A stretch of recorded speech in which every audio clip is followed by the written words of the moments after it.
Nostradamus, Kintoki, Simo, and Rasputin, the final official human fighters left for humanity. These guys will be facing either Loki, Anubis, and Odin, but who is going to fight in Record of Ragnarok round 11? Well, it seems like Brunhilde is predicting that Odin will not be the next fighter for the gods. This is because she claims, finally we've made it this far. Just one more win. If we can get to 6 wins, I will corner him. Odin would no longer afford to be a mere spectator. He will descend as a fighter, there's no doubt. For reference, we are currently on 5 wins to both sides, a draw, so anything can really happen in the next round. On top of that, I wouldn't say it's impossible that Odin could be the next fighter. If he was to go out now, that would leave us as the fandom shocked, and Brunhilde herself completely outplayed to a degree, who seems to have a plan to take him out based on all this. But of course, the main purpose of the entire Record of Ragnarok tournament is to do with Siegfried. Odin imprisoning the boyfriend of Brunhilde connects to the real purpose of the Valkyries starting Ragnarok, of course outside of the destruction of humanity, and is about to get many more reveals. This is because in the most recent chapter of the manga, Nostradamus has taken gold to Siegfried himself, something hugely important and impressive for many reasons that will be broken down in today's video.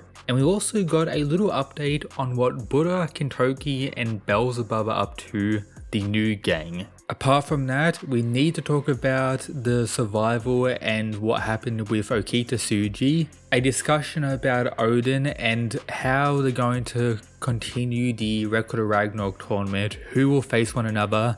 So sit back and I hope you enjoy. But before that, check out the Gamersubs Black Friday deal, where you get a free cup with any tub purchase by using my code and link in the description, which also includes a 10% discount and supports me and this content directly. Hope you enjoy. Let's get into everything. So, when Nostradamus was making his way through Tartarus, we see a poster on the wall saying, "Watch out for these faces," revealing the boys who have without a doubt been trying to break into Tartarus to see Siegfried and perhaps understand Odin's plan more. For example, we previously learned that Odin most likely wants to resurrect the primordial gods or gain their power to some degree, but the connection of this to the tournament and the imprisonment of Siegfried is still unknown to Buddha and the others.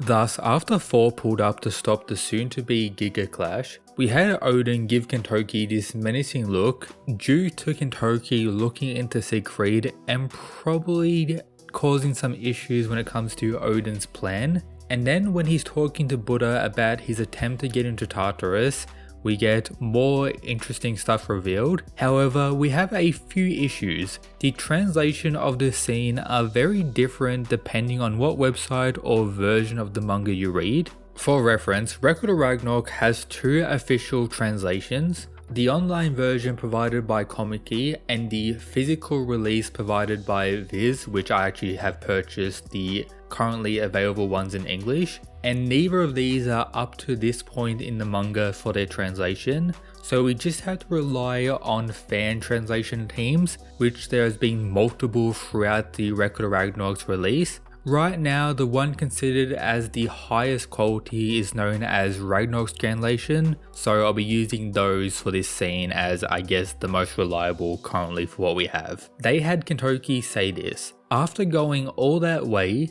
the demon guards said nah, no direct contact with the prisoners, no exceptions, resulting him just to accept that and come back to Buddha as we see here." And right after this scene, we have Beelzebub and Buddha's interaction about Zero, and then Beelzebub saying Buddha may be the one capable of killing him, seemingly as he's taking his leave, a common thing with Beelzebub's character, his ultimate goal, which may be interpreted as a very good statement for Buddha's strength. But now with this panel and reveal, it's possible that all 3 are working together, which is absolutely goated, and may mean Kintoki, like previously assumed by us, will not be fighting next as he's preoccupied with other things. But speaking about him requires us to break down what Nostradamus did in the recent chapter. what technically Kintoki failed at, getting into Tartarus. So for what we see, after knocking out Gol, he just walks right in without the guards questioning it, and even has this item that allows him to navigate throughout, and then a shot showing the thing he's dragging labelled as medicine, meaning it's likely he's pretending to be some type of doctor there to treat Siegfried's injuries from perhaps the torture he suffered, as a way to get past the guards without compromising himself. And once arriving, he reveals this to Gol, that he is a friend of Siegfried, making Nostradamus even more important and interesting for the future of Ragnarok. We already know he is called humanity's Joker and has the insane feat of destroying the Bifrost, pretty much the gate connecting the realms, resulting in him being sent to Helheim and likely imprisoned alongside Siegfried. This is my guess how and where they became friends, and all this as a human, the first to do so,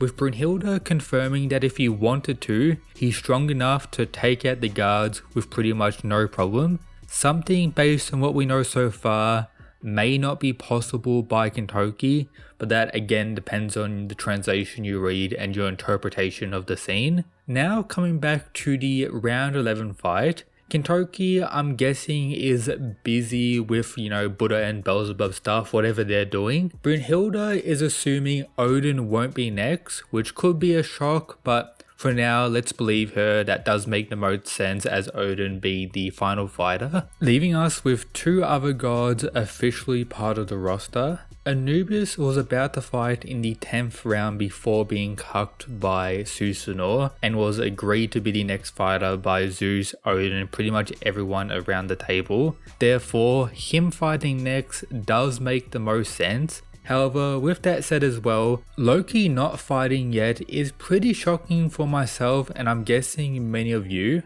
I would have assumed his turn would have occurred many rounds ago now, particularly when considering there's only 3 Norse gods part of the tournament. 4 faced the round 1 fighter Lubu, and then after all these rounds we have 3 more remaining and 2 of them are still the Norse gods, with Loki being highlighted in each round since the very start as a main commentator, a main god that has those enraged-like reactions, and even involved in stuff outside of the tournament, alongside the huge reveal that made his stocks all important to the Ragnarok story go through the roof, that he's in love with Brunhilde. So Loki perhaps being saved for the later round is possible, but him going next is pretty much very possible as well alongside Anubis. It's definitely between these two based on various polls I did in these streams. Likewise for the human fighters, many people are predicting either Simo or Rasputin. Speaking of those two, the biggest reveal and first reveal of those two in the most recent chapter occurred. Simo had his design revealed outside of the manga, but officially in regular Ragnarok, this is the first time we've seen it, and many people were saying this is edited. No, this is officially part of the manga. They just reused panels for the shot, which is a little unfortunate, but it is what it is. The first ever reveal of Simo, and most we've ever seen of Rasputin pulling out his iconic pose. Perhaps they're saving Rasputin for the full reveal in the next chapter, a crazy moment, or maybe they're doing a similar thing for Simo. Most people right now are predicting that Anubis is going to be the god fighter and he's going to fight Rasputin. However, a large amount of people are also saying he could be fighting Simo. Personally, I'll be fine with either matchup. Anubis vs Simo would be fire, Rasputin vs Anubis would also be fire, but let's say Rasputin is the one to fight Anubis in round 11. That's my prediction and what I want the most. I believe Simo will then fight Loki in round 12, and then Nostradamus is probably the one being saved to fight Odin based on everything we've learnt so far and his perceived strength. However, with that said as well, Siegfried is now talking to Gull and is about to reveal some huge information, and based on the narrative we've gotten so far for him, Siegfried fighting in the tournament is very possible and would say is likely at this point, at least if he doesn't have some big fight in the series considering all the recent reveals about him, would be very shocking, and for humanity is the only choice. We also had the issue of there being more human fighters than gods. For example, not having Kentoki fight in the tournament or one of these guys would be very disappointing, meaning it's likely they'll need to add more god fighters to the list. Perhaps 2 more to make up a Kentoki fight and Siegfried somehow.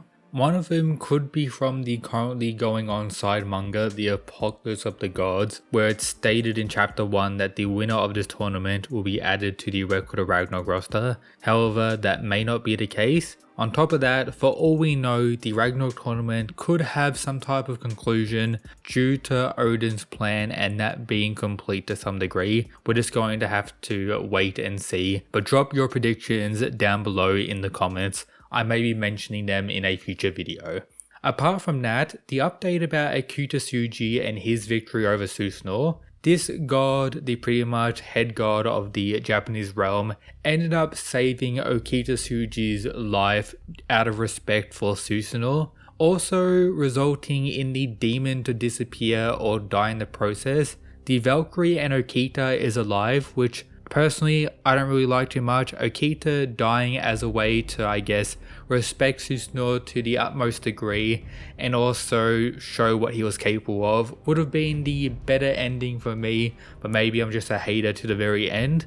The Valkyrie surviving makes the most sense because Okita did technically win. However, without the demon, he pretty much confirms that he won't be at the power he reached during that fight, or may never actually fight again. So that is probably the end of Okita's relevance in the story, which requires us to bring up where is Huang. Bro still has not returned since his victory over Hades. Yes, his injuries were next level, probably the most injured victor still to this day, but with that said, bro returning would be absolutely sick, and I do hope he is the main commentator in the future rounds. Record of Ragnarok round 11, which will be the fight occurring throughout 2025. I cannot wait. Thanks for watching, shout out to the members, these mad lads, check out this other stuff.